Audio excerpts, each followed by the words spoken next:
18वीं सदी में मुगल अंपायर के पतन के बाद इंडिया के हालात बहुत बेकार हो गए थे, या ये कहूँ कि बदतर हो गए थे। इलिटरेसी, अंधविश्वास और इंटरनल डिविजन्स ने इतने बेकार सिचुएशन बना दी थी कि इंडिया ने अपनी पहचान ही खो दी, जिस वजह से वो जाना जाता था अपनी एकता के कारण। और इसी वजह से विशाल भारत एक छोटे छोटे हिस्से में बढ़ गया। ये कुछ ऐसा हुआ प्रजा बिन राजा। राजा तो बहुत थे, लेकिन सवाल ये था, सोने की चिड़िया कहे जाने वाले इस भारत देश को, जहाँ वेल्थ और इकोनॉमी रिसोर्सेज की कोई कमी नहीं थी, वहाँ राजा जो बना उसने सिर्फ इसका यूज किया अपनी लग्जरीज के लिए। ऐसा राजा क्या धर्म की चिंता करता और क्यों करता? वो कहते हैं ना, जब चलने वाला ही अपनी मंजिल भटक जाए तो बाकी लोग अपनी मंजिल पे कैसे पहुंचेंगे? कोई भी कंट्रीज के 5 पिलर्स होते हैं, इकोनॉमिकल, पॉलिटिकल, सोशल यानी कि समाज कैसा है, 4th रिलीजियस और 5वां कल्चरल यानी कि वहाँ की मान्यता क्या है, बिलीफ्स क्या है। एंशियंट भारत भी इन्हीं 5 पिलर्स पे ही टिका था, लेकिन मल्टी पार्टी सिस्टम ने इसे धीरे धीरे खत्म कर दिया और शुरुआत हुई गरीबी और भूखमरी की, जो बहुत तेजी से फैली। और ये बहुत शर्म की बात थी इंडिया जैसे कंट्री के लिए।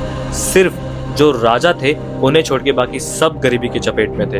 आम आदमी के लिए तो हर तरफ मुसीबत थी, और इसी गरीबी ने जन्म दिया इलिटरेसी को। And the illiteracy is the mother of poverty, यानी कि गरीबी की कमी से शिक्षा की कमी आई, और शिक्षा की कमी से लोग आज गरीब है। And the population is growing.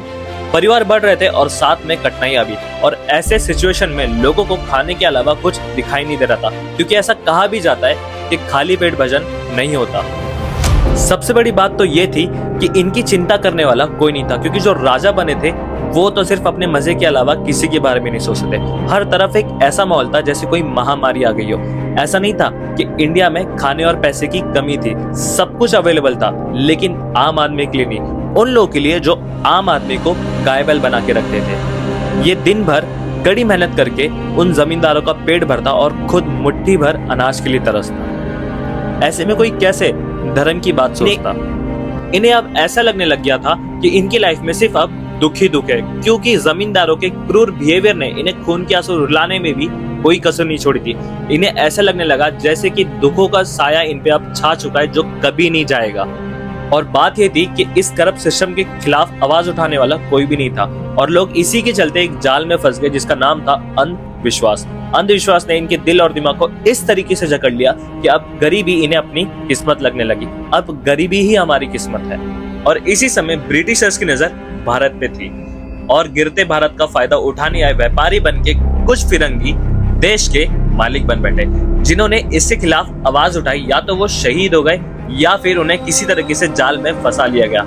अगर आप इसे इन डिटेल में जानना चाहते हो तो मैं आपको डिस्क्रिप्शन में एक बुक की लिंक दे रहा हूँ, उसे आप जरूर पढ़ना। इसमें आपको जानने का मौका मिलेगा कि जो हमें इंडिपेंडेंस 1947 में मिला वो हमें 1857 में ही मिलने वाला था, और क्यों नहीं मिला, कैसे फेल हो गया, इसमें आपको जानने का मौका मिलेगा। और हमारा एंशियंट भारत कैसा था, हमारा भारत की जो संस्कृति है वो कैसी थी एक्चुअल में, जो हमारा एजुकेशन सिस्टम है वो कैसा था, राइट, वो आपको पूरा जानने का मौका मिलेगा। मैं आपको स्ट्रांगली रिकमेंड करूंगा आप इस बुक को जरूर पढ़ें और जरूर परचेज करें। Thank you so much. आगे बढ़ते हैं। जो मैंने आपको बुक रिकमेंड करी है वो, ट्रस्ट मी, आप वो बुक जरूर पढ़ना, क्योंकि उसमें आपको बहुत कुछ जानने के लिए मिलेगा और आपको बहुत मजा आने वाला है, ट्रस्ट मी। ओके, तो आप जरूर परचेज करना उस बुक को और जरूर पढ़ना। अब 1857 में जो इंडिपेंडेंस फेल हुआ था, उसके बाद पूरा कंट्रोल जो था वो ब्रिटिश गवर्नमेंट के हाथों में आ चुका था, और साथ ही साथ हमारा जो समाज है वो एक रोग की चपेट में आ गया था जिसका नाम था डिवाइड एंड रूल। ऊंच नीच, छुआछूत ने तो आदमी को आदमी से अलग कर दिया था। छोटी जाति के लोगों को इसमें बहुत दिक्कत हुई थी, और बड़ी जाति के लोग तो अपने आप को भगवान ही मानने लगे थे, और छोटी जाति के लोगों को छूने से जैसे कि उनकी शान ही चली जाती थी। समाज अब पूरी तरीके से बदल चुका था। सबसे बड़ा जो चैलेंजेस फेस करने के लिए मिल रहा था वो था वुमेन्स को, क्योंकि उन्हें सिर्फ एक object of enjoyment and slaves की नजर से देखा जा रहा था। उनके पास ना तो एजुकेशन के कोई राइट्स थे और ना ही वो अपनी मर्जी से कुछ कर सकती थी। उन्हें सिर्फ एक काम दे दिया गया था, वो था माँ बनने का काम, और बाल विवाह जैसी तो चीजें देश को खत्म कर रही थी। इंडिया, जो लोगों को जीने का तरीका सिखाने वाला भारत, आज खुद एक हंसी का कारण बन के रह गया था। और इसी बिगड़ते समाज में यूरोप से आए हुए कुछ क्रिश्चियन मिशनरीज को इंडिया में क्रिश्चियनिटी को फैलाने का मौका दिया, और अपने ही लोगों के सताए जाने के बाद हम इंडियंस का क्रिश्चियन मिशनरीज के जाल में फंसना इजी और नेचुरल था। अब प्रेजेंट तो इंडिया का खतरे में था ही, यानी कि प्रॉब्लम में था, और आने वाली जनरेशंस में भी अब प्रॉब्लम दिखने लगी थी। धर्म परिवर्तन में तो ऐसा बदलाव था कि धर्म की आत्मा भी दुखी हो गई थी और धर्म वैसे भी हमेशा से हम इंडियंस के रग रग में बसा हुआ है। एक आम आदमी इसके खिलाफ आवाज उठाने से भी डरता था जैसे कोई बकरी शेर से डरती है। और डर का फायदा उठाया धर्म के ठेकेदारों ने, इसे पैसे कमाने का रास्ता बना लिया और धर्म के नाम पे खुली लूटपुट शुरू कर दी। आस्था और श्रद्धा की कीमत तो पैसा बन गया था। लोग इनके जाल में फंसते चले गए और आम आदमी मोक्ष पाने के लिए पैसा लुटाने लगा।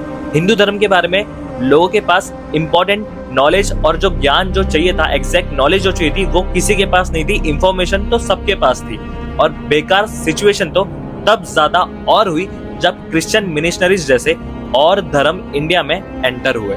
वैसे तो सारे धर्म एक ही रास्ते पे जाते हैं, worship to God, but Christian missionaries लोगों को लालच और कंफ्यूज करके अपना हिंदू धर्म छोड़ के अपना क्रिश्चियन धर्म एक्सेप्ट करवाने का काम करने लगे और धीरे धीरे लोग हिंदू धर्म को भूलते जा रहे थे। किसी लोगों की कमी नहीं थी, कमी तो थी एजुकेशन की। जब समाज एजुकेटेड होगा विद राइट रिलीजियस प्रिंसिपल्स, वही तो कैपेबल होगा इतनी बड़ी जिम्मेदारी लेने के लिए जिसे ब्रिटिश गवर्नमेंट खत्म कर चुकी थी। हमारा इंडियन कल्चर सबसे पुराना और बेस्ट रहा है और आगे रहा है, वो था हमारा इंडियन गुरुकुल सिस्टम। लेकिन हमारा आज का इंडियन एजुकेशन सिस्टम इस देश की रीढ़ की हड्डी का सबसे खोखला हिस्सा। अगर आप इसके बारे में और डिटेल में जानना चाहते हो तो मैं इसी वीडियो का पार्ट 2 लेके आने वाला हूँ, तो आप उससे मिस ना कर दो। इसीलिए चैनल को सब्सक्राइब कर दो और कमेंट में बताओ कि आपको इस वीडियो में सबसे बेस्ट पार्ट क्या लगा। यार पढ़ के बहुत अच्छा लगता है, राइट? और वीडियो को लाइक करना अगर पसंद आई हो, अगर नहीं पसंद आई हो तो डिसलाइक कर देना, ठीक है? और अगर आपको पसंद आई है तो और भी अपने फ्रेंड्स के साथ शेयर करना ताकि उन्हें भी ये सारी चीजें पता चले। यार बहुत सारे लोगों को नहीं पता है, राइट? और मैं आपसे मिलूंगा अगली वीडियो में। चैनल को सब्सक्राइब कर दो और जो डिस्क्रिप्शन में जो मैंने बुक की लिंक दी है, ट्रस्ट मी यार, वो उस बुक को जरूर पढ़ना। मेरे कहने से मैं बहुत स्ट्रांगली रिकमेंड कर रहा हूँ आपको, ठीक है? अब मैं मिलूंगा आपसे अगली वीडियो में, तब तक के लिए जय हिंद।